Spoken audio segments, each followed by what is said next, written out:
mayambu ahan maktida pantholik maikidigi ikok nona taram no siri matam kuirab kitungda wari macha mamyam gi damakta khudol tamjanaba ekhoina puraka laksiri wari macha se aseng mathoki wari macha ni khajiktang maming matha samdok jaraga miyam da mukana wari se khoina tahanjabani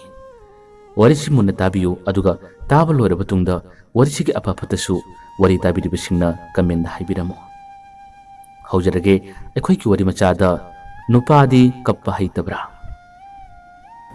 wari ase chawba madi bembem makhoi ani gi wari ni mamana ba magi mateng dagi chawba madi bembem makhoi ani khangnaki ngalingai matam dadi yamna harauna tayamna nuksi chanan makhoi ni se khangnare chawba gi imung gi phibam su bembem na khangi aduga bembem gi imung gi phibam su chawba na loina khangi kari gumda ani se matam kuina khangarapagi adum koina daba amagi ora pasu loina haina bangaktani chawbra bembembu yamna sathina thamoi sengna nuksijaki mahangna paisa puthokduna bembemgi yunggi thaba inkhangda yamna chawna mateng pangba ngamdrabsu pangal gi ba thabak sindadi mahangna adumuk mateng panglaga lakle phone mok mateng pang ngamdrabsu nakoina ba thabak singda chawbna magi damakta wajai chawbna magi damakta yamna khanjai adumuk mateng pangi bembem ju khangi chawbna ma ba kya gi khali kya gi mati usiji habse makhoi ani phone paine wari sane ngalingai matamdadi nungsiba kawbanina numidangi tumba matamda phawba phone pairaga tumu habse adumuk makhoi ani gisu masigi tung induna adumak tawnarami yama nungsinaba amasu wakhal yama nungainaba matam habado orami chawbagi mungdi yamna kana nungaiba imungsu oidabanina mak atai matamdadi thaba inkhang suba chali bembemsu adu khangi chawbana ngausinadaba nisha chadaba mana sen tanbada hena thawai yawsida bembemnasu yamna haraujai adubu matamgi khonglai matungina makhoi ani gi nungsinabase karigumbada ekhai thingai banatraga karigumba ahungba naibadi adumak laktaba nate khara lai ahanbada mari mata singi ekhai thingai ba amadi mamanabi singi ekhai thingai ba wakaina singba lakka matamda bembem kaya kan laukidabani adubu nung phawba taklabadi tummi habduni mafam amada nongi ichum masina lepa leitana adum tasilabadi mafam madu kuthai habduni taroklibase bembem na yamna toina masiguma wasing si hairakpana maram maraga bembem su makhoi gi wasing du taba ngamdabdagi chawbada nong phadoksu punsirol ko eba maram singda wa adum haiba hore chawba bembem na haiba wasing do mak mun tai aduga amusu chawba gi wakhalda kana guma singi thawin sin khara yawi habse chawbsu khangi chawbanasu phajaba potta hai ai yamna kana hunari ai honadabdi natidana adubu chaningi hadunasu khulani changna chabdi hekti yadabani ai gisu laibak phaba tarabadi ai gisu nomudi staramdi lakpi yaidana aisu college tamna adum thabain khang suri yumna mateng kaya pangle masidagi henbadi ai kari tawgani nangido atopna nangonda kari guma khara haibsu male nang migi miwa loba tarabadi akhoi ani gi marakta ekhaiba thingaiba kari gumada khanaba saunabase tattana lakani haduna chawbana nungaitaba mong amadu wa hairami bembem na hai aduna dum leibidi yaroye college tam libana dum tammi thabai khangsu kani mata honade asina ibani gi tungi punsida ahuma lakadra hayang ibani gi tungi punsida kari orakani habase bembem na marakta masigi wasinga se haiba hore chawbana hai ai khongku tekpa nate ai honaba ngamidana thabaksu ai adumak thire matamgi matungina thabak inkhang kayamsu ai suri aduga ngasimak taibang khunasida yum palba myosinga se thabak inkhang toba ngaktasu nate thabak tawdaba kayamasu noksina nungaina na phajana hingmusi yauri matai manau oribanigi wakhalon manaraga makhoi ani na hona jaraga nungaibado adusu yaidana wadu harak matamda bembemna khumme adugum pusi mahinga du pamlabadi adugum yaba miga adumak lamba baba yadra aina bu wa harabadi nangi thok maram natraga maram piraga hekta ngangine aina ngondu waga hajaroi bembem do yamna shawi chawbana mabu theme adubu nonini bembem se phone pai tribani ka hadma tawi chawba thabak surbasu yumda leidabasu lefam khangde bembem bodi mana yamul luna nuksina khanjabadina mana shawribado themna phone mana call pai drabasu नुंती की message थाजिले सावबो फरबो नंगना हाइबदो आई यारगेबा आई कन्न होनरगिसे आइदो याम थुना थबा अमा फंगनबो होनगिसे से नंग सावनोबा I call pi r उबा हादुना माना नुंगाइजतबदगी message कया अमा थाजिले हुमनी मनिनी की मतुंगदा बेम्बेमदो चावबन कॉल तब मतमदा पाइखलकपदसु हराउना नुंगाइना पाइखलकपनते कइनो का हादुना ताखलग वा खुलकपने चावबदी अदुमना मरै येनब सावनबदो पामजदबदगी नंग सावनोबसे आई नंग हाबदो ngamnabu khonagise ado chawnoba aduga mina thojinu sunang yanoba ai yamathuna ai honageba ai yamathuna honage haduna mana nu shijaba kobunina bembemna shawkini haduna su wajaba kaya aduna chawbana bembemda adumna hai chawbana mabu yamna ka hena luna nuksina khalle habado bembemna ubuna mana khangmana maram moraga bembemna kadigumba mangonda wa habada takana usitana wa ngangse aduma yawrore अदुबु चावबा सुंसाव सावदे बेम्बेमना हारबसु मागे होनफम थोकपो honorary अदुगा बेम्बेमना पामजरिबसे निंगबु थुंगननबनि हादनसु माक यामना कनदी होनरखिबनि चावबु यामना खनबिबा माबु नुसिबिबा ममानबिसिंगदी चावबकी मतवदु उबद नुंगाइतबदगी हाय नंगना बेम्बेमु नुसिबसे नुसियु कसुम काइदे अदुबु नंगना मागेदम खलिबा मोंगसिगा बेम्बेम नंगोंदु उलिबा मोंग मतवदुगा नागतो याम पांगदे माना नंगु सानबगी मतव अमदा माना हाइनिंग बता हारगा तौरिबसे नुंगाइते नाक खरा सेंदो खरा होंदो उ हादुना ममानबी अमनी यावरी माबु यामना खनबिबा नुसिबिबा मखोइनदि चावबदा हाय चावबन दुम खुमे हाजे सुनुदा अदुम नुपी मचा ओइबगी माना पंगांगांग जेनिनि फदि याम फबनिदा बेम्बेमसे ममानबी नदि हाय कनखलु नाना कनखलपदो कदाय फबु कनखलपु ngамनि येंगो असुमना ममानबी नसु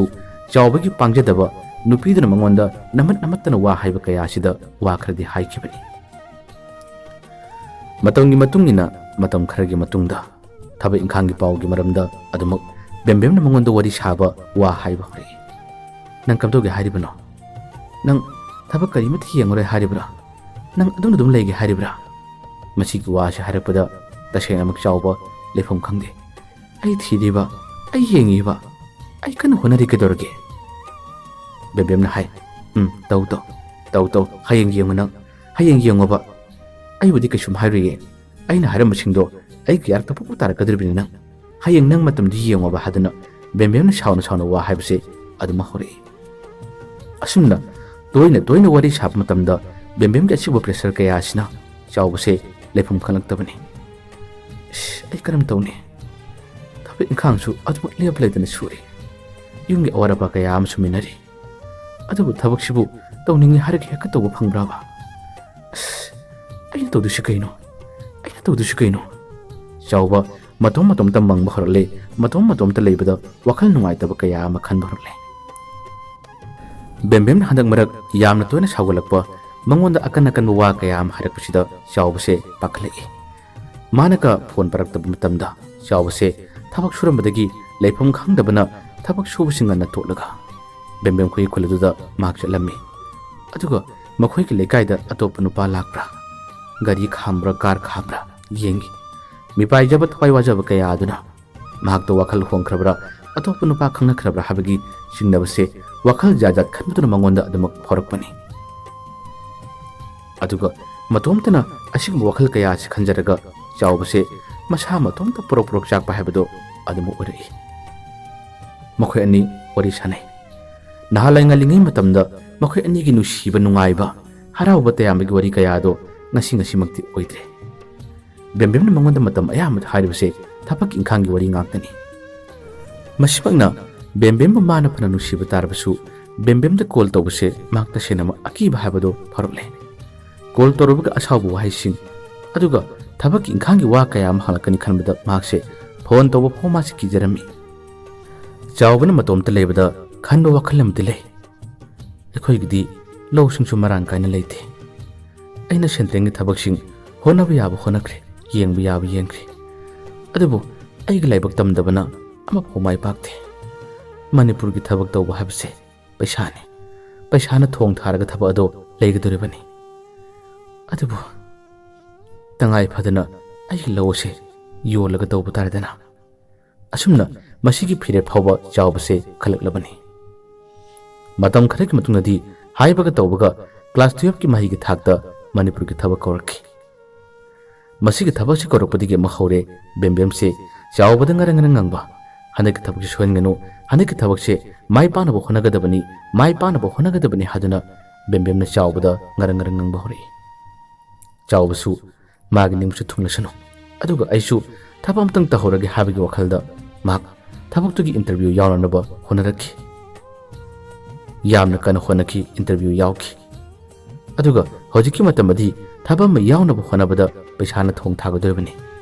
ꯄꯩꯁꯥꯗꯨ ꯄꯤꯅꯅꯕ ꯃꯥꯒ ꯋꯥ ꯇꯥꯅꯔꯦ, ꯋꯥꯔꯤ ꯁꯥꯅꯔꯦ꯫ ꯇꯉꯥꯏ ꯐꯗꯅ ꯃꯆꯥꯅ ꯊꯕꯛꯇꯨ ꯄꯥꯝꯖꯕ ꯀꯧꯕꯅꯤꯅ ꯃꯥꯒꯤ ꯂꯧ ꯁꯔꯨꯛ ꯃꯆꯥ ꯑꯃ ꯐꯪꯂꯤꯕꯗꯣ ꯃꯗꯨ ꯌꯣꯟꯕꯗ ꯃꯇꯥꯔꯔꯦ꯫ ꯂꯧ ꯑꯗꯨ ꯌꯣꯟꯊꯣꯛꯈꯤ꯫ ꯂꯧꯗꯨ ꯌꯣꯜꯂꯒ ꯁꯥꯒꯠꯄ ꯄꯩꯁꯥꯗꯨꯁꯨ ꯁꯨꯕ ꯉꯝꯗ꯭ꯔꯦ꯫ ꯂꯧꯗꯨꯁꯨ ꯐꯧ ꯃꯌꯥꯝ ꯑꯃ ꯊꯣꯛꯄ ꯃꯐꯝ ꯆꯥꯕ ꯂꯧꯐꯝ ꯑꯣꯏꯗꯕꯅ ꯁꯦꯜ ꯌꯥꯝꯅ ꯐꯪꯈꯤꯗꯦ꯫ ꯃꯁꯤꯗꯒꯤ ꯄꯩꯁꯥꯗꯨ ꯅꯝꯕꯗ ꯀꯅꯥꯒꯨꯝꯕꯁꯤꯡꯅ ꯅꯝꯂꯤꯕ ꯁꯦꯜ ꯃꯁꯤꯡ ꯑꯗꯨꯒ ꯃꯈꯣꯏꯅ ꯅꯝꯂꯤꯕꯁꯤꯒꯗꯤ ꯌꯥꯝꯅ ꯋꯥꯠꯄꯅꯤꯅ ꯊꯕꯛꯇꯣ ꯑꯣꯏꯗꯕ ꯇꯥꯔꯦ ꯍꯥꯏꯕꯒꯤ ꯋꯥꯈꯜꯗ ꯑꯃꯨꯛꯁꯨ ꯃꯤꯉꯣꯟꯗꯒꯤ ꯁꯦꯜ ꯈꯔ ꯄꯨꯈꯤ꯫ ꯁꯦꯜꯗꯨ ꯄꯨꯕꯗ ꯃꯇꯝꯁꯤꯗꯗꯤ ꯂꯧ ꯄꯇꯥ ꯏꯪꯈꯣꯜ ꯄꯇꯥ ꯌꯥꯎꯗꯕꯗꯤ ꯌꯥꯗꯦ ꯍꯥꯏꯗꯨꯅ ꯍꯥꯏꯕꯗꯒꯤ ꯃꯈꯣꯏꯒꯤ ꯌꯨꯝꯒꯤ ꯏꯪꯈꯣꯜꯒꯤ ꯄꯇꯥ ꯑꯗꯨ ꯄꯤꯗꯨꯅ ꯄꯩꯁꯥꯗꯣ ꯄꯨꯗꯨꯅ ꯅꯝꯈꯤꯕꯅꯤ꯫ ꯑꯁꯨꯝꯅ ꯊꯕꯛꯇꯨ ꯅꯝꯈꯤꯕꯗꯒꯤ ꯕꯦꯝꯕꯦꯝꯒ ꯃꯈꯣꯏ ꯑꯅꯤ ꯋꯥꯔꯤ ꯁꯥꯅꯕ ꯄꯥꯎ ꯐꯥꯎꯅꯕꯁꯦ ꯍꯟꯗꯛꯇꯤ ꯈꯔ ꯑꯃꯨꯛ ꯌꯥꯔꯔꯦ꯫ ꯑꯗꯨꯕꯨ ꯆꯥꯎꯕꯒꯤ ꯊꯃꯣꯏꯗꯗꯤ ꯌꯥꯝꯅ ꯋꯥꯕ ꯍꯥꯏꯕꯗꯨ ꯐꯥꯎꯔꯔꯦ꯫ ꯀꯔꯤꯒꯤꯗꯃꯛ ꯂꯧꯁꯨ ꯌꯣꯟꯈꯤꯕ, ꯂꯧ ꯌꯣꯟꯈꯤꯕꯒꯤ ꯄꯩꯁꯥꯗꯨꯅ ꯀꯣꯟꯅꯗꯕꯗꯒꯤ ꯃꯤꯉꯣꯟꯗꯒꯤ ꯄꯩꯁꯥ ꯄꯨꯕꯅꯤꯅ ꯃꯗꯨꯒꯤ ꯃꯊꯣꯏꯗꯤ ꯊꯥ ꯈꯨꯗꯤꯡꯒꯤ ꯄꯤꯗꯕ ꯌꯥꯗꯕꯅꯤ꯫ ꯃꯁꯤꯅ ꯆꯥꯎꯕ ꯍꯥꯟꯅ ꯁꯨꯔꯝꯕ ꯊꯕꯛꯇꯒꯤ ꯍꯦꯟꯒꯠꯅ ꯃꯥꯁꯦ ꯌꯥꯝꯅ ꯀꯟꯅ ꯁꯨꯕ ꯍꯧꯔꯛꯈꯤ꯫ ꯑꯌꯨꯛ ꯅꯨꯡꯊꯤꯜ ꯊꯕꯛ ꯁꯨꯕ ꯆꯠꯂꯤ꯫ ꯃꯁꯤꯗ ꯍꯦꯟꯗꯣꯛꯇꯨꯅ ꯃꯍꯥꯛꯅ ꯅꯨꯃꯤꯗꯥꯡꯒꯤ ꯃꯇꯝꯗ ꯆꯦꯛꯀꯣꯟꯗ ꯆꯦꯛꯃꯩ ꯊꯥꯕꯁꯨ ꯆꯠꯂꯤ꯫ ꯄꯣꯊꯥꯕ ꯃꯇꯝꯗꯒꯤꯗꯤ ꯊꯕꯛ ꯁꯨꯕꯒꯤ ꯃꯇꯝꯅ ꯍꯦꯟꯅ ꯁꯥꯡꯂꯕꯅꯤꯅ ꯆꯥꯎꯕꯁꯦ ꯋꯥꯕꯅ ꯃꯁꯥꯁꯦ ꯂꯣꯏꯔꯕꯅꯤ, ꯋꯥꯕꯅ ꯈꯝ ꯊꯦꯡꯉꯤ꯫ ꯑꯗꯨꯕꯨ ꯃꯈꯣꯏꯒꯤ ꯏꯪꯈꯣꯜꯒꯤ ꯄꯇꯥ ꯑꯗꯣ ꯕꯟꯗꯣꯞ ꯊꯝꯈꯤꯕ, ꯃꯤꯒꯤ ꯁꯣꯟꯗꯣꯏ ꯄꯨꯔꯒ ꯂꯩꯕꯅꯤꯅ ꯈꯔꯗꯪ ꯑꯣꯏꯔꯕꯁꯨ ꯉꯝꯅꯅꯕꯅꯤ ꯍꯥꯏꯗꯨꯅ ꯌꯥꯝꯅ ꯀꯟꯅ ꯋꯥꯅ ꯁꯨꯗꯨꯅ ꯃꯍꯥꯛꯁꯦ ꯍꯣꯠꯅꯖꯔꯛꯄꯅꯤ꯫ ꯑꯁꯨꯝꯅ ꯋꯥꯗꯨꯅ ꯃꯍꯥꯛꯅ ꯐꯃꯨꯡꯗ ꯀꯩꯗ ꯇꯥꯔꯒ ꯂꯩꯕ ꯃꯇꯝꯗꯗꯤ ꯕꯦꯝꯕꯦꯝꯅ ꯃꯉꯣꯟꯗ ꯀꯣꯜ ꯇꯧꯔꯛꯂꯕꯁꯨ ꯃꯍꯥꯛꯁꯦ ꯇꯨꯝꯅꯤꯡꯕꯅ ꯍꯦꯟꯗꯅ ꯐꯣꯟ ꯄꯥꯏꯈꯤꯗꯕ ꯀꯌꯥ ꯑꯃꯁꯨ ꯌꯥꯎꯏ꯫ ꯃꯤꯀꯞ ꯊꯣꯛꯂꯛꯄꯗ ꯃꯤꯁ ꯀꯣꯜ ꯂꯩꯔꯝꯃꯤ ꯍꯥꯏꯗꯨꯅ ꯕꯦꯝꯕꯦꯝꯗ ꯀꯣꯜ ꯇꯧꯔꯨꯕ ꯃꯇꯝꯗ ꯕꯦꯝꯕꯦꯝꯅ ꯃꯥꯕꯨ ꯍꯦꯛꯇ ꯉꯥꯡꯕꯤꯔꯛꯏ, ꯆꯩꯕꯤꯔꯛꯏ꯫ ꯀꯗꯥꯏ ꯆꯠꯂꯨꯏ? ꯑꯩꯒꯤ ꯐꯣꯟ ꯄꯥꯏꯗꯕꯗꯤ ꯀꯩꯗꯧꯔꯦ? ꯅꯪ ꯀꯅꯥꯒ ꯋꯥꯔꯤ ꯁꯥꯟꯅꯔꯨꯒꯦ? ꯅꯪ ꯀꯔꯤ ꯇꯧꯔꯨꯒꯦ ꯍꯥꯏꯗꯨꯅ ꯉꯥꯡꯂꯛꯄ ꯆꯩꯔꯛꯄꯅꯆꯤꯡꯕ ꯌꯥꯎꯏ꯫ ꯑꯗꯨꯕꯨ ꯆꯥꯎꯕ ꯃꯥꯒ ꯃꯥꯟꯅꯗꯨꯅ ꯑꯣꯟꯁꯤꯟꯅꯗꯨꯅ ꯋꯥ ꯀꯔꯤꯃꯇ ꯈꯨꯝꯗꯦ꯫ ꯊꯃꯣꯏꯗꯗꯤ ꯈꯜꯂꯤ, ꯑꯣ, ꯑꯩꯅ ꯑꯁꯨꯛ ꯋꯥꯅ ꯁꯨꯔꯤꯕ, ꯑꯩꯅ ꯑꯁꯨꯛ ꯋꯥꯅ ꯍꯣꯠꯅꯔꯤꯕ ꯀꯌꯥꯁꯦ ꯅꯣꯡꯃꯇꯪꯗꯤ ꯍꯔꯥꯎꯅ ꯀꯣꯜ ꯇꯧꯔꯛꯂꯒ ꯅꯪꯗꯣ ꯍꯟꯗꯛ ꯊꯕꯛꯁꯦ ꯌꯥꯝꯅ ꯀꯟꯅ ꯁꯨꯕꯁꯨ ꯃꯥꯜꯂꯤ,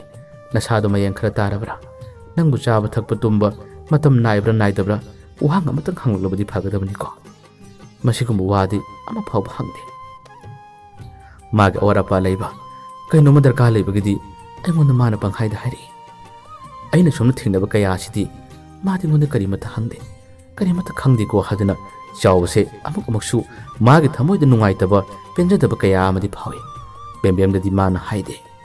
ꯕꯦꯝꯕꯦꯝꯅ ꯃꯉꯣꯟꯗ ꯍꯪꯂꯛꯄ, ꯍꯥꯏꯕꯤꯔꯛꯄꯗꯣ ꯃꯥꯅ ꯈꯧꯔꯥꯡꯅ ꯉꯥꯏꯖꯕꯅꯤ꯫ ꯆꯥꯎꯕꯕꯨ ꯅꯨꯡꯁꯤꯕꯤꯕ, ꯃꯥꯒꯤ ꯍꯣꯠꯅꯕꯁꯤꯕꯨ ꯈꯪꯕ ꯕꯦꯝꯕꯦꯝ ꯃꯃꯥꯟꯅꯕꯤꯅꯗꯤ ꯆꯥꯎꯕꯒꯤ ꯃꯇꯧ ꯑꯗꯣ ꯌꯦꯡꯕ ꯉꯝꯗꯦ꯫ ꯑꯗꯨꯕꯨ ꯃꯃꯥꯟꯅꯕꯤꯒꯤ ꯄꯨꯛꯆꯦꯜ, ꯃꯃꯥꯟꯅꯕꯤꯒꯤ ꯋꯥꯈꯜꯂꯣꯟꯁꯨ ꯃꯥꯅ ꯈꯪꯕꯅꯤꯅ ꯆꯥꯎꯕꯗ ꯍꯥꯏꯔꯨꯔꯕꯁꯨ ꯆꯥꯎꯕꯅ ꯕꯦꯝꯕꯦꯝꯕꯨ ꯅꯨꯡꯁꯤꯕ ꯍꯦꯟꯕꯅ ꯃꯥꯅ ꯀꯟꯈꯠꯆꯕ ꯀꯌꯥ ꯑꯗꯨꯗ ꯆꯥꯎꯕꯗ ꯋꯥꯁꯦ ꯀꯔꯤꯃꯠꯇ ꯍꯥꯏꯗ꯭ꯔꯕꯅꯤ꯫ ꯑꯁꯨꯝꯅ ꯆꯥꯎꯕꯅ ꯑꯌꯨꯛ ꯅꯨꯡꯊꯤꯜ ꯅꯨꯃꯤꯗꯥꯡꯒꯤ ꯃꯇꯝ ꯑꯁꯤꯗ ꯌꯥꯝꯅ ꯀꯟꯅ ꯍꯣꯠꯅꯗꯨꯅ ꯊꯕꯛ ꯁꯨꯔꯛꯄꯗ ꯆꯍꯤ ꯑꯃꯒꯤ ꯃꯇꯝ ꯑꯁꯦ ꯐꯥꯔꯛꯀꯗꯧꯔꯦ꯫ ꯃꯁꯤꯒꯤ ꯃꯇꯝ ꯑꯁꯤꯗ ꯆꯥꯎꯕꯁꯦ ꯇꯨꯝꯕ ꯆꯥꯕ ꯃꯇꯝ ꯅꯥꯏꯗꯕ ꯀꯌꯥ ꯑꯗꯨꯅ ꯃꯁꯥꯗꯣ ꯌꯥꯝꯅ ꯀꯟꯅ ꯁꯣꯛꯈꯤ꯫ ꯃꯍꯥꯛ ꯌꯥꯝꯅ ꯀꯟꯅ ꯅꯥꯕꯁꯨ ꯅꯥꯈꯤ꯫ ꯃꯇꯝ ꯑꯁꯤꯗ ꯆꯥꯎꯕꯅ ꯅꯥꯗꯨꯅ ꯂꯩꯔꯤꯉꯩ ꯕꯦꯝꯕꯦꯝꯅ ꯑꯅꯥꯕ ꯍꯪꯕ ꯃꯃꯥꯟꯅꯕꯤꯒ ꯂꯥꯛꯏ꯫ ꯑꯗꯨꯕꯨ ꯆꯥꯎꯕꯅ ꯄꯥꯝꯖꯕ, ꯃꯥꯅ ꯍꯥꯏꯅꯤꯡꯕ ꯋꯥꯁꯤꯡꯗꯨꯗꯤ ꯕꯦꯝꯕꯦꯝꯅ ꯅꯣꯡꯃꯇ ꯉꯁꯤ ꯐꯥꯎꯕ ꯍꯥꯏꯔꯛꯇꯦ꯫ ꯃꯥꯅ ꯅꯥꯕꯗꯨ ꯎꯕꯗ ꯑꯃꯗꯤ ꯃꯥꯒꯤ ꯃꯁꯥꯅ ꯌꯥꯝꯅ ꯁꯣꯛꯂꯛꯄꯗꯨ ꯎꯕꯗ ꯃꯃꯥꯅ, ꯏꯕꯨꯡꯉꯣ, ꯅꯪꯅ ꯊꯕꯛ ꯁꯨꯕ ꯂꯦꯞꯄꯣ, ꯄꯥꯡꯒꯜ ꯋꯥꯗꯕ ꯊꯕꯛꯁꯤꯡ ꯑꯣꯏꯅ ꯈꯔ ꯑꯉꯝꯕ ꯍꯣꯠꯅꯅꯕ ꯍꯣꯠꯅꯧ, ꯗꯣꯛꯇꯔꯅꯁꯨ ꯅꯪꯗꯣ ꯄꯥꯡꯒꯜ ꯋꯥꯕ ꯊꯕꯛꯁꯤꯡ ꯁꯨꯒꯅꯨ ꯍꯥꯏꯔꯤꯕꯗꯨꯅꯤ꯫ ꯑꯁꯨꯝꯅ ꯃꯃꯥꯅ ꯋꯥꯗꯨ ꯍꯥꯏꯔꯛꯄꯗ ꯃꯇꯝ ꯈꯔ ꯄꯣꯊꯥꯔꯝꯃꯤ ꯆꯥꯎꯕꯁꯦ꯫ ꯃꯁꯤꯗ ꯕꯦꯝꯕꯦꯝꯒ ꯃꯈꯣꯏ ꯑꯅꯤ ꯄꯣꯊꯥꯕ ꯃꯇꯝꯗ ꯋꯥꯔꯤ ꯑꯗꯨꯝ ꯁꯥꯟꯅꯩ꯫ ꯕꯦꯝꯕꯦꯝꯅ ꯍꯥꯏ, ꯀꯝꯗꯧꯏ, ꯑꯩꯅ ꯍꯥꯏꯕ ꯆꯨꯝꯗ꯭ꯔꯥ? ꯅꯪꯅ ꯄꯥꯡꯒꯜ ꯇꯤꯡꯅ ꯊꯕꯛ ꯁꯨꯕꯗꯣ ꯍꯌꯦꯡꯕꯨ ꯁꯨꯕꯗꯤ ꯌꯥꯗꯕꯅꯤꯅ ꯌꯦꯡꯉꯣ, ꯍꯧꯖꯤꯛꯇꯤ ꯅꯪ ꯅꯁꯥ ꯉꯝꯃꯛꯇ꯭ꯔꯦ, ꯁꯨꯗ꯭ꯔꯦ, ꯃꯁꯤꯗꯒꯤꯗꯤ ꯅꯪ ꯀꯗꯥꯏꯗꯒꯤ ꯄꯩꯁꯥ ꯂꯥꯛꯀꯅꯤ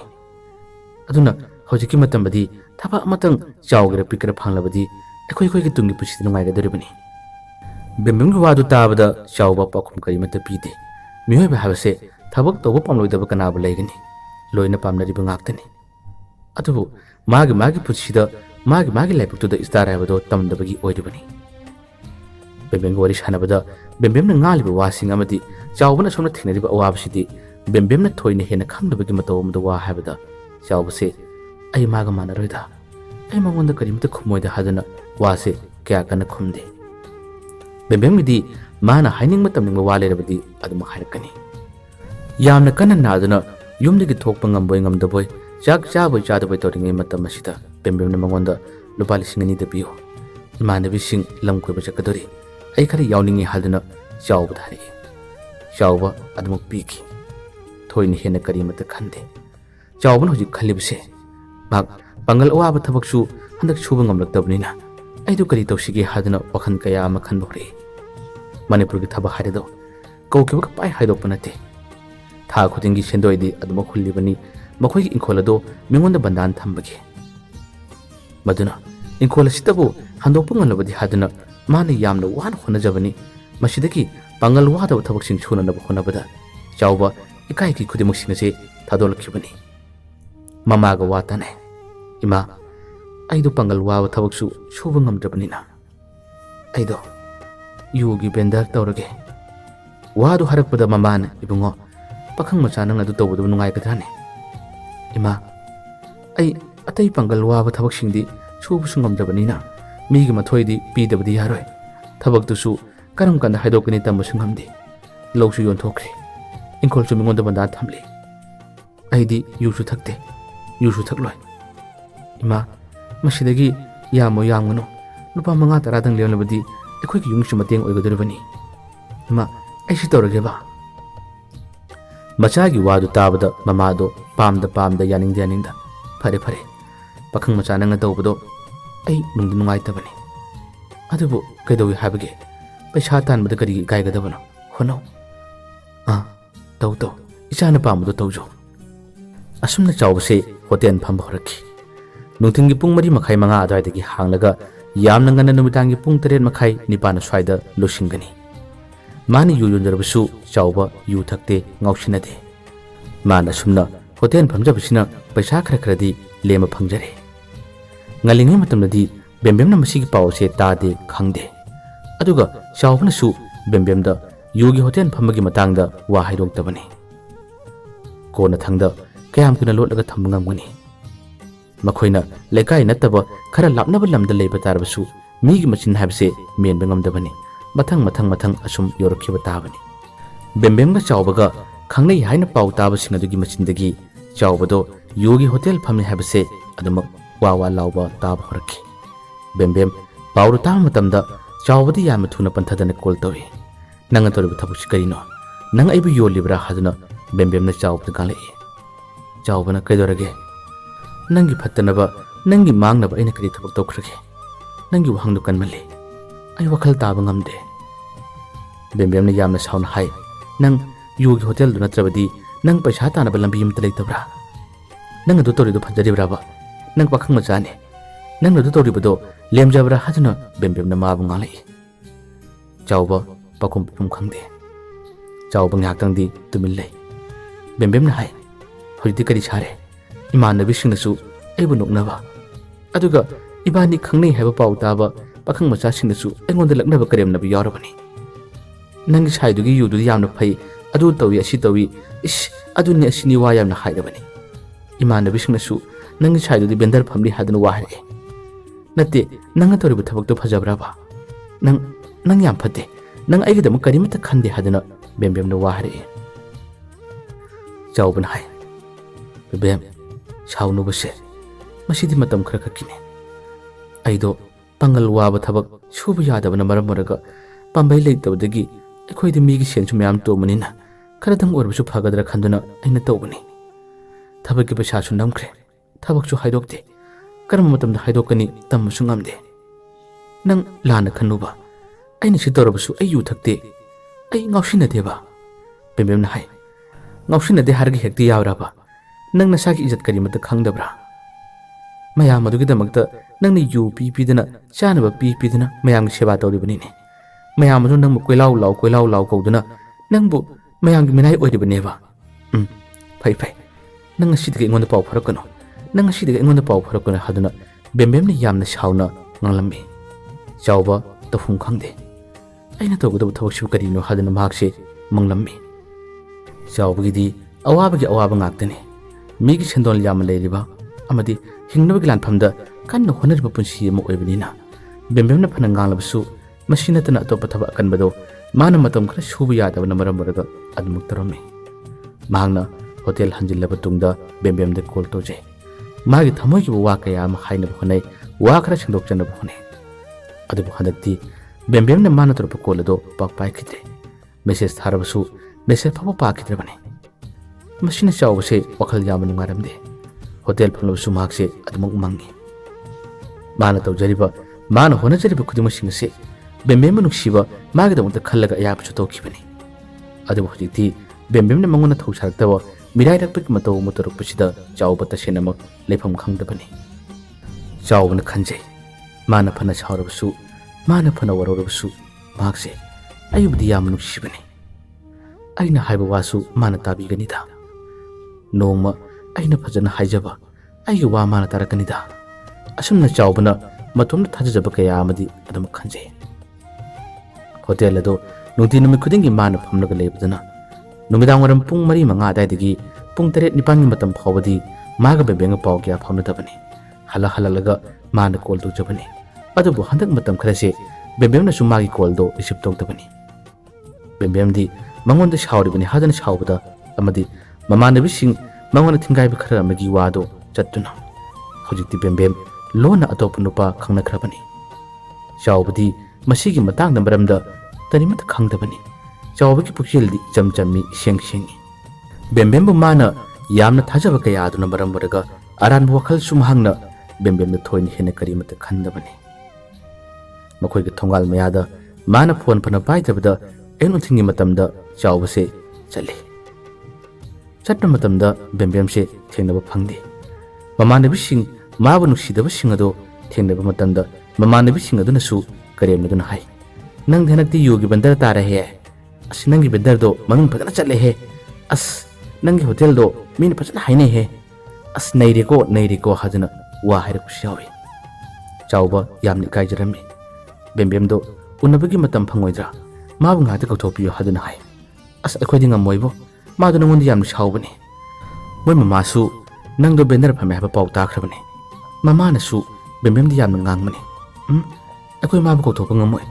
nang ngamjaragana nang kautok chaw hadana hairami chawbana hai aina call tawbasu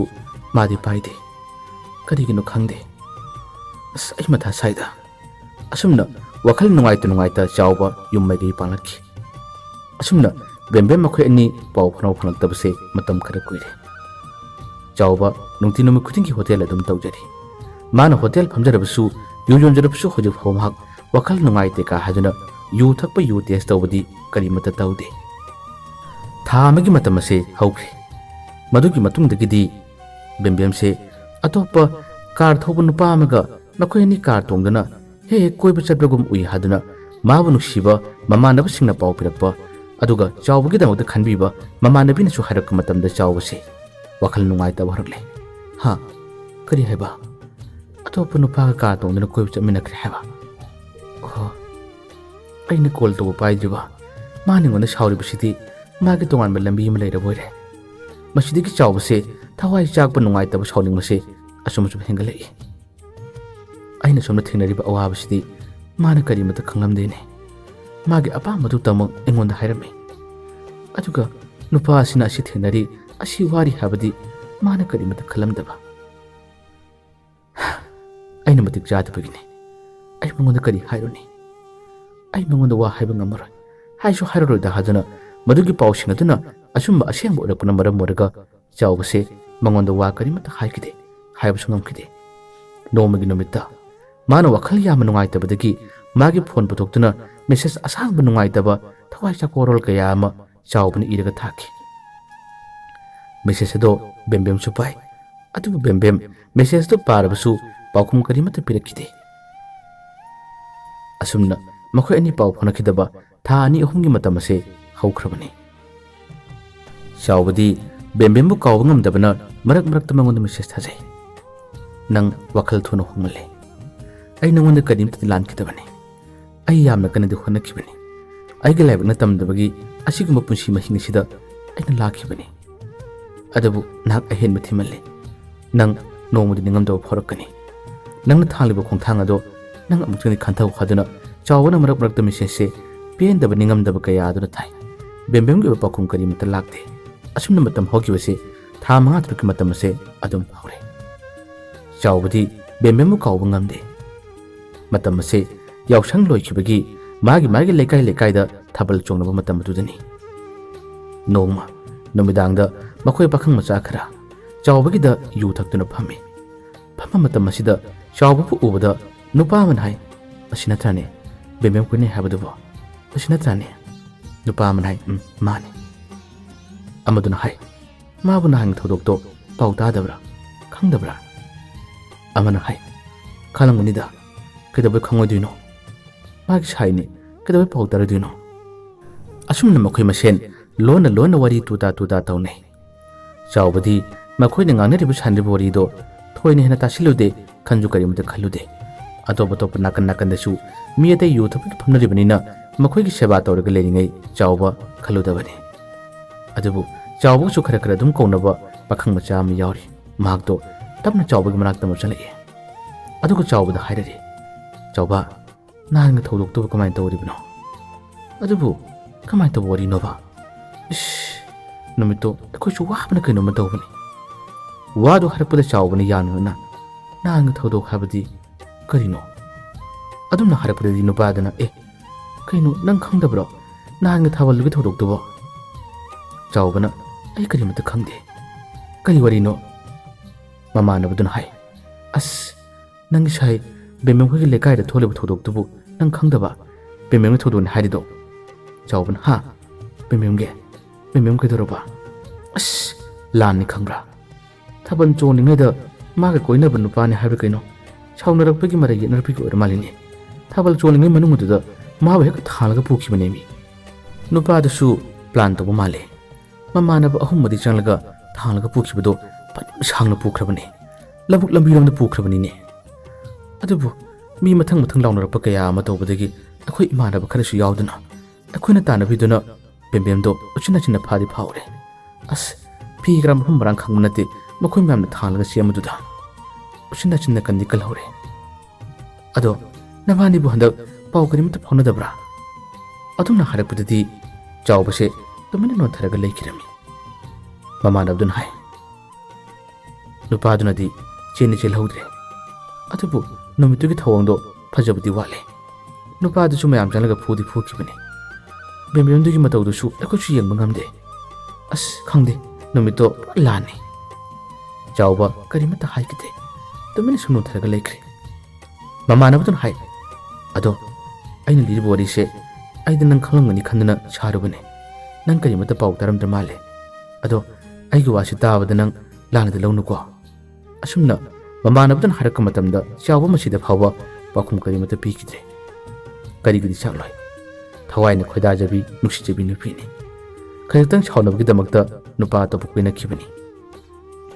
ꯑꯗꯨꯒ ꯌꯥꯅꯔꯒ ꯍꯔꯥꯎꯅ ꯐꯖꯅ ꯆꯦꯟꯕꯁꯨ ꯅꯠꯇꯕ ꯊꯥꯕꯜ ꯃꯐꯝꯗꯒꯤ ꯅꯨꯄꯥꯗꯨꯅ ꯃꯤ ꯈꯨꯅꯦꯛ ꯇꯧꯔꯒ ꯃꯥꯕꯨ ꯊꯥꯡꯂꯒ ꯄꯨꯈꯤꯕ ꯊꯥꯡꯕ ꯃꯇꯝꯗꯁꯨ ꯐꯤꯔꯣꯟ ꯀꯔꯤ ꯃꯐꯝ ꯃꯔꯥꯡ ꯈꯪꯗꯦ ꯍꯥꯏꯕꯅꯆꯤꯡꯕ ꯄꯥꯎꯁꯤꯡꯗꯨ ꯇꯥꯕꯗ ꯆꯥꯎꯕ ꯇꯁꯦꯡꯅ ꯋꯥꯈꯜ ꯅꯨꯡꯉꯥꯏꯇꯕꯅꯤ ꯑꯗꯨꯒ ꯕꯦꯝꯕꯦꯝꯃꯛꯅ ꯋꯥꯈꯜ ꯍꯣꯡꯗꯨꯅ ꯑꯇꯣꯞꯄ ꯅꯨꯄꯥ ꯀꯣꯏꯅꯒꯅꯤ ꯍꯥꯏꯕꯗꯨꯁꯨ ꯃꯥꯅ ꯀꯩꯗꯧꯉꯩꯗ ꯑꯁꯥ ꯇꯧꯗꯕꯅꯤ ꯕꯦꯝꯕꯦꯝꯅ ꯃꯥꯒꯤꯗꯃꯛꯇ ꯋꯥꯕꯤꯔꯝꯕ ꯃꯥꯒꯤꯗꯃꯛꯇ ꯈꯟꯕꯤꯔꯝꯕ ꯀꯌꯥ ꯑꯗꯨꯒ ꯍꯧꯖꯤꯛ ꯄꯥꯎ ꯇꯥꯔꯤꯕ ꯍꯣꯡꯈ꯭ꯔꯤꯕ ꯀꯌꯥ ꯑꯁꯤ ꯈꯜꯂꯨꯔꯒ ꯆꯥꯎꯕꯁꯦ ꯃꯃꯤꯠꯇꯒꯤ ꯃꯄꯤ ꯑꯗꯨꯝ ꯂꯦꯞꯄ ꯂꯩꯇꯅ ꯃꯤꯀꯨꯞꯁꯤ ꯇꯥꯔꯛꯈꯤ ꯑꯗꯨꯕꯨ ꯐꯝꯂꯤꯕꯁꯤꯡ ꯑꯇꯩꯗꯨꯅ ꯎꯈꯤꯅꯤ ꯈꯟꯗꯨꯅ ꯃꯄꯤ ꯑꯗꯣ ꯂꯣꯟꯅ ꯇꯩꯊꯣꯛꯆꯈꯤ ꯃꯇꯣꯝꯗ ꯈꯟꯖꯩ ꯌꯨ ꯌꯣꯟꯕ ꯂꯥꯏꯔꯕ ꯑꯩꯈꯣꯏꯗꯨꯕꯨ ꯀꯅꯥ ꯅꯨꯄꯤꯒ ꯆꯟꯅꯒꯅꯤ ꯑꯣꯏꯁꯨ ꯑꯣꯏꯔꯣꯏ ꯂꯥꯏꯕꯛꯅ ꯇꯝꯗꯕꯅꯤ ꯊꯕꯛ ꯑꯃꯇꯪ ꯌꯥꯎꯖꯔꯣꯏ ꯑꯗꯨꯁꯨ ꯍꯥꯏꯗꯣꯛꯇꯦ ꯃꯤꯒꯤ ꯃꯔꯜ ꯂꯣꯟꯅ ꯇꯣꯜꯂꯒ ꯂꯩꯍꯧꯏ ꯂꯧꯁꯨ ꯌꯣꯟꯈꯤꯕ खुदिमक माबु नुंसिबगैना तौखिबने आई लाइबक्सिबु करिनो आइसिबु हिंबदा कानारिब्रा आइसिबु हिंबदा कानारिब्रा हादुना चावबसे पेंतब कया आदुना मतोमत मासि कपचरमी मियोइबगी पुंसी मियोइबगी लाइबकपु अदुम वारग लेबि याब्राने बेंबेंगना थौदोक्तुगी मतुंग था अनि लेरगनी चावबना यावजखिबा थबक अदो नसिदी चावबगिसु लाइबक फब नुमित हाबदो थोलरे माक थबक खलखि अदुबु थबक खलकपगी हरावब नुंगाइबसे मागिदी करिमता फुंगदोखुम लेखिद्रे मसिगी नुंगाइब मिकुपसे बेंबेंगा मागा शेयर तोबने निमने अदुबु फंखिदे बेंबेंगनि ताखिबा पावदुना मा करिमता HYBE ngamdabani aduga bembemsu chawbudu thabak haidokpadi yarokle habigi pawse tai adubu masana pangna thanglubu khungthang aduna maram wadaga chawbuda mana karamna wa hainingani chawbuna migi chendoleringi matamda yu yonduna bender phamningi matamdadi bengi mamasu bembembu ngangbi yawribani lekai gi misingna chawbu noknabu cheiba kaya matawkhrabani hojikti thabak khalaklaba mahangna thabak tawdore habigi pawse tawa matamdadi mama hoisu bembemdu ochinna wari sabrole ichabu karigi puning chontaribano ninganaribano nang ahing lelubusu nate chumna khak singlambani yamna sangna singkibusu nate mayam chalaga phawridana chawbado yamna phabani yamna chambani amuktang di wari chano khangdene miyoibigi laibakse asumna orakani dorkani habse tammusu ngamdi habduni ikai di ikai ai sumabu yamna nganglubani yamna chairubani khangdene adubu nang amuktang di chawbadu wari chano hadana mamana su hari bembem wari chabi ikai jarami pau tammusu ngamjaramde chawbana thabak kadingai matam khara sumakse hotel phamlami hotel lo silaba tungda yumda ngyaktang potharak ledingaida bembem kol do lakhi bembem kol do lakpada chawbase matam kuina magi kol do udrabada ngasi ubada momon sunokse adubu thangnaba mikupta noklama magi maithong do hanchiki kol do paikhalega halo ko matamda bembem do ahan mada kumlakte anirak halo halo haiba matam sididi bembem na tamna khome nungai ribra hadun hari chawbu su ingna tamna khome nungai ri bembem na hari nangai bu waro ribra nang aibu ngakpi roidra wadu harakpada chawbu na khome aina kanabu su sawba leite aina kanabu su waro leite aiga punsi mahinga sidi migi minok phamne migi chai phamne adumna harakpada bembem do kaple bembem na hai ai nangondi yam lankre ai nangondi yam na soikre ai aran ba thabak kaya ma tawkre nang ebong tangak biyo chawban hai ai nang sai na hai kredana ai na khoi kana bu su waraude ai na khoi kana bu su shaude haina hingna bi lan phamda isana isagi ijat yonduna ai na yu yoluba ai na bender phamluba nangi mukcha thina ba thabak ai na torubani aigi punsidi tambanga mapusi nateda karamba kanda nokani karamba kanda nungaini tambanga manate ngasi nyaktang notlasu thangnaba mikopta awaba chama lakpa aigi punsini nungaina leyo awaba machet amata phawba khangdaba uyo bembemdo kumpham karimata khangje yu yonba pakhang amaga wari sanaraga nangi mukcha thigani imanabi sing mangnasu phajate ima pabangi mangnasu nang chopkani aidi matam sig chanariba jib kar thambu sungamde aigi pusi mahing sidi icham chamne ngaw ngaw ni hinjabani aduna aiga suwari sadana bohono nangi mukcha thigani migi sendolna khwang koduna asuk wana matam sangna lerakpa aise nomutam masigi marak asida nangi wahi amani tang tajarabadi khanduna ngajrakibani atubu nomutam warbasu nang engonda karimata rakide maramdi pakhang aina yuyolubagini aigi phajadaba thaba asina maram oragani atubu aina phamda nomuda phawba akanna wadi harakidabani ko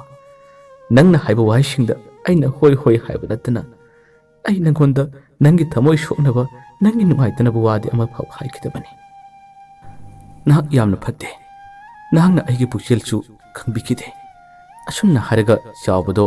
ꯃꯃꯥꯡꯒꯤ ꯃꯥꯅ ꯋꯥꯈꯤꯕ ꯀꯌꯥ ꯑꯁꯤꯗ ꯕꯦꯝꯕꯦꯝꯅ ꯃꯥꯕꯨ ꯃꯤꯀꯨꯞ ꯑꯃꯇꯪ ꯑꯣꯏꯔꯕꯁꯨ ꯅꯤꯡꯁꯤꯡꯕꯤꯈꯤꯗꯕ ꯀꯌꯥ ꯑꯗꯨꯗ ꯅꯤꯡꯁꯤꯡꯖꯗꯨꯅ ꯃꯥꯁꯦ ꯄꯦꯟꯗꯗꯨꯅ ꯀꯞꯄꯤ ꯕꯦꯝꯕꯦꯝꯁꯨ ꯀꯞꯄꯤ ꯅꯨꯃꯤꯠꯁꯤꯒꯤ ꯃꯇꯨꯡ ꯕꯦꯝꯕꯦꯝꯅ ꯃꯉꯣꯟꯗ ꯀꯣꯜ ꯇꯦꯛꯁ ꯑꯗꯨꯝ ꯇꯧꯔꯛꯈꯤ ꯑꯗꯨꯕꯨ ꯆꯥꯎꯕ ꯄꯥꯈꯨꯝ ꯏꯄꯤ ꯄꯤꯈꯤꯗꯦ ꯅꯣꯡꯃꯁꯨ ꯃꯃꯥꯅ ꯀꯣꯜ ꯇꯧꯔꯛꯈꯤ ꯆꯥꯎꯕꯒ ꯋꯥꯔꯤ ꯉꯥꯛꯇꯪ ꯁꯥꯟꯅꯩ ꯑꯗꯨꯕꯨ ꯌꯥꯅꯒꯗꯕ ꯄꯥꯎꯈꯨꯝꯗꯤ ꯑꯃ ꯐꯥꯎꯕ ꯆꯥꯎꯕꯒꯤ ꯃꯆꯤꯟꯗꯒꯤ ꯇꯥꯈꯤꯗꯦ ꯆꯥꯎꯕꯒꯤ ꯊꯃꯣꯏꯁꯦ ꯋꯥꯔꯧꯕꯅ ꯀꯩꯅꯣꯝꯃ ꯇꯧꯈꯤ ꯃꯍꯥꯛ ꯄꯦꯟꯈꯤꯗꯦ ꯅꯤꯡꯉꯝꯈꯤꯗꯦ ꯑꯁꯨꯝꯅ ꯃꯇꯝ ꯑꯁꯦ ꯅꯣꯡꯃ ꯅꯣꯡꯃꯒꯤ ꯁꯨꯝ ꯍꯧꯈꯤ ꯆꯥꯎꯕ ꯊꯕꯛ ꯀꯥꯔꯦ ꯃꯍꯥꯛ ꯍꯣꯇꯦꯜ ꯐꯝꯕꯗꯤ ꯇꯣꯛꯈ꯭ꯔꯦ ꯑꯗꯨꯕꯨ ꯆꯥꯎꯕꯒꯤ ꯊꯃꯣꯏꯗ ꯑꯗꯨꯃꯛ ꯅꯤꯡꯉꯝꯗꯕ ꯃꯩꯆꯥꯛꯇꯤ ꯄꯨꯈꯤ ꯑꯗꯨꯒ ꯕꯦꯝꯕꯦꯝꯒꯤ ꯊꯃꯣꯏꯗꯁꯨ ꯃꯩꯆꯥꯛ ꯄꯨꯈꯤ ꯆꯥꯎꯕ ꯌꯨꯝ ꯄꯥꯟꯗ꯭ꯔꯦ ꯑꯗꯨꯒ ꯕꯦꯝꯕꯦꯝꯁꯨ ꯌꯨꯝ ꯄꯥꯟꯗ꯭ꯔꯦ ꯆꯥꯎꯕꯅꯁꯨ ꯕꯦꯝꯕꯦꯝꯅ ꯍꯥꯟꯅ ꯂꯨꯍꯣꯡꯈꯤꯕ ꯍꯥꯏꯗꯨꯅ ꯉꯥꯏꯔꯤꯕ꯭ꯔꯥ ꯑꯗꯨꯒ ꯕꯦꯝꯕꯦꯝꯅꯁꯨ ꯆꯥꯎꯕꯅ ꯍꯥꯟꯅ ꯂꯨꯍꯣꯡꯈꯤꯕ ꯍꯥꯏꯗꯨꯅ ꯉꯥꯏꯔꯤꯕ꯭ꯔꯥ ꯃꯈꯣꯏ ꯑꯅꯤꯒꯤ ꯑꯣꯏꯕ ꯋꯥꯔꯣꯏꯁꯤꯟꯗꯤ ꯑꯃꯠꯇ ꯐꯥꯎꯕ ꯂꯥꯛꯁꯨ ꯂꯥꯛꯇꯦ ꯑꯁꯨꯝ ꯂꯩꯅꯔꯤ ꯑꯁꯨꯝꯅ ꯋꯥꯔꯤ ꯑꯁꯦ ꯃꯇꯥꯡ ꯑꯁꯤꯗ ꯂꯣꯏꯁꯤꯟꯖꯔꯦ ꯑꯗꯨꯒ ꯋꯥꯔꯤ ꯇꯥꯕꯤꯔꯤꯕꯁꯤꯡꯅ ꯃꯁꯤꯒꯤ ꯋꯥꯔꯣꯏꯁꯤꯟ ꯃꯁꯤ ꯀꯔꯤ ꯑꯣꯏꯍꯟꯕ ꯄꯥꯝꯕꯒꯦ ꯅꯠꯇ꯭ꯔꯒ ꯃꯁꯤ ꯅꯨꯄꯥꯗꯨꯒꯤ ꯃꯔꯥꯜ ꯑꯣꯏꯒꯗꯧꯔꯤꯕ꯭ꯔꯥ ꯅꯠꯇ꯭ꯔꯒ ꯅꯨꯄꯤꯗꯨꯒꯤ ꯃꯔꯥꯜ ꯑꯣꯏꯒꯗꯧꯔꯤꯕ꯭ꯔꯥ ꯀꯔꯤꯒꯤ ꯃꯈꯣꯏ ꯑꯅꯤꯒꯤ ꯄꯨꯟꯁꯤꯗ ꯋꯥꯔꯣꯏꯁꯤꯟ ꯂꯩꯇꯕꯅꯣ ꯍꯥꯏꯕꯁꯤꯁꯨ ꯋꯥꯔꯤ ꯇꯥꯕꯤꯔꯤꯕꯁꯤꯡꯅ ꯀꯃꯦꯟꯇ ꯐꯣꯡꯗꯣꯛꯄꯤꯌꯨ ꯃꯌꯥꯝꯕ ꯑꯔꯣꯏꯕꯗ ꯗꯥꯟ ꯈꯨꯃꯟꯅ ꯑꯃꯨꯛ ꯍꯟꯅ ꯈꯨꯔꯨꯝꯖꯔꯤ